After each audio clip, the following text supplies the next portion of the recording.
ہمارا ایک کارکن جو زخمی ہو گیا اور یہاں تک ظلم رکا نہیں ہے. زخمی ہونے کے بعد کیا ہوا شہزاد صاحب ذرا بتائیں. جس کا نام احمد شاہ ہے, ہمارا ورکر ہے, ہمارا پی ٹی آئی کا کارکن ہے, ہمارا بھائی ہے, ان کے ساتھ یہ زیادتی پولیس نے ڈنڈے مار مار کے اس کا سر کے برے حالات کر دیے ہیں.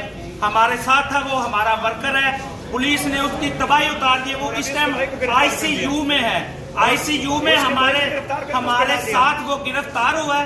اور اس کے بعد ہمارا ورکر دوسرا جس کا نام محمد ارشد ہے, اس کے اوپر پولیس نے اسی کا مقدمہ ڈال دیا. اور وہ تاکہ اللہ نہ کرے, اللہ اس کو زندگی دے, میں خبر کے لیے ادھر سے سیدھا ان کے پاس جا رہا ہوں خبر لینے کے لیے. انشاءاللہ ہم دونوں بھائی جا رہے ہیں. اس کے بعد پولیس نے زیادتی سب سے بڑی یہ کی, مارا بھی پولیس نے اور مقدمہ بھی ہمارے اوپر درج کر دیا. یہ کس طرح کا ظلم ہے؟ یہ کون سی وزیر اعلیٰ مریم نواز؟ حالت غیر تھی, آئی سی یو میں تھا.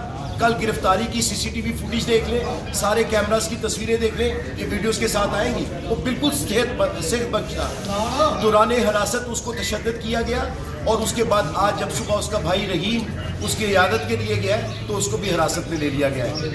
تو انشاءاللہ ہم اس کی عیادت کے لیے جا رہے ہیں. اور یہ اس کے اوپر آئی جی پنجاب اور وزیر اعلیٰ کو کیا کہیں, وہ تو ہے ہی پہلے سے الحمدللہ چور. جنرل ہاسپٹل میں کیا کہیں, لیکن ہم جنرل ہاسپٹل پہنچ رہے ہیں. انشاءاللہ اس کا پورا ہم حساب لیں گے.